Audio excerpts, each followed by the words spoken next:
আমার স্বপ্ন তো সেদিনই ভেঙে গেছে, যেদিন আমি প্রথম প্রবাসের মাটিতে পা রেখেছি। অনেকেই চিন্তা করে ভাবে হয়তোবা আমরা বিদেশিরা যারা প্রবাসে থাকি তারা অনেক ভালো থাকি, প্রবাসে লক্ষ লক্ষ টাকা ইনকাম করি, হয়তো অনেক চাকচিক্যময় জীবনযাপন করি, দামি গাড়িতে চড়ি, ভালো খাবার খাই, ভালো ড্রেস আপ করি। কিন্তু কেউ আমাদের মনের এতটুকু খবর রাখে না যে আমাদের মনের ভিতরে কত কষ্ট চাপা রয়ে গেছে। শোনেন, প্রবাসীরা যখন একবার বিদেশের মাটিতে পা রাখে তখন আর দেশে ফিরে যাওয়ার চিন্তা করে না। অনেকে চাইলেও পারে না। 10, 20, 25, 30 বছর এভাবেই পার হয়ে যায়। কেন জানেন? পরিবার, আত্মীয় স্বজন সবার এক অপ্রত্যাশা থাকে আমাদের উপরে, আর সবার প্রত্যাশা পূরণ করতে করতে নিজেকে নিয়ে ভাবার সময় থাকে না। নিজের জন্য কিছু করার যে চিন্তা ভাবনা, এগুলো কখনো মাথায় আসে না। সবসময় কি চিন্তা হয় জানেন? আমার পরিবার কিভাবে ভালো থাকবে, আমি তাদেরকে কিভাবে একটু ভালো রাখতে পারবো। আমার একটা ঘর নাই, ঘরটা একটু করতে হবে, বা ঘর আছে, ঘরটা আর একটু সুন্দর করে করতে হবে।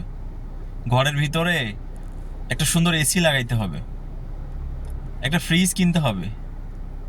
সবার এই চিন্তা ভাবনাগুলো থাকে। এটা কিন্তু আমরা নিজেরা নিজেদের জন্য কিন্তু করি না।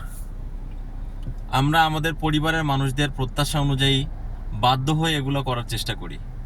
আর এইসব করতে করতে কখন যে বেলা ফুরিয়ে যায় টেরও পাই না। এইরকমই হয় প্রত্যেকটা প্রবাসীর জীবন।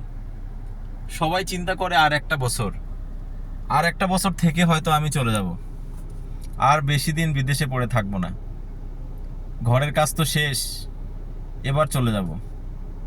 ঠিক তখনই দেখবেন আর একটা বায়না চলে আসে যে বাবা অমুক একটা জায়গা বিক্রি করবে, জায়গাটা কিনতে হবে, বাজারে একটা জায়গা দরকার, একটা ব্যবসা প্রতিষ্ঠান দরকার, একটা ভবিষ্যতের পুঁজি দরকার। এইটা করতে করতে দেখবেন আর একটা আপনার প্রয়োজন সামনে চলে আসছে। তখন কি মনে হবে জানেন? যে না, এই কাজটা করে তারপরে দেশে চলে যাব। এরপরে যখন আপনি সেটা করবেন তখন দেখবেন আর একটা প্রয়োজন সামনে চলে আসছে। আপনার ছেলে বা মেয়ে বড় হয়ে গেছে, তাকে বিয়ে করানো, যদি মেয়ে হয় মেয়েকে বিয়ে দিতে হবে, মেয়ের জন্য গয়না কিনে রাখতে হবে। আর যদি ছেলে হয় ছেলের ভবিষ্যতের জন্য টাকা সঞ্চয় করতে হবে, ছেলেকে একটা ভালো চাকরি নিয়ে দিতে হবে। যে এভাবেই আমাদের জীবনের বেশিরভাগ সময় কেটে যায় প্রবাসে।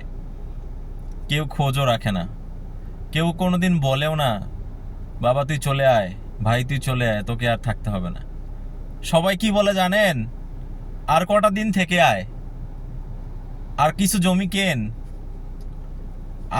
আর একটু সঞ্চয় কর, 50 লাখ বা 1 কোটি টাকা দেশে নিয়ে আয়, তাহলে দেশে এসে একটা ব্যবসা বাণিজ্য করে খেতে পারবি।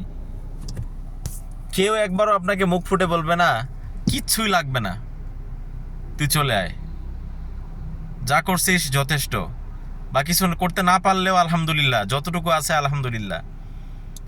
এরকমই হয় প্রত্যেকটা প্রবাসী জীবনের গল্প।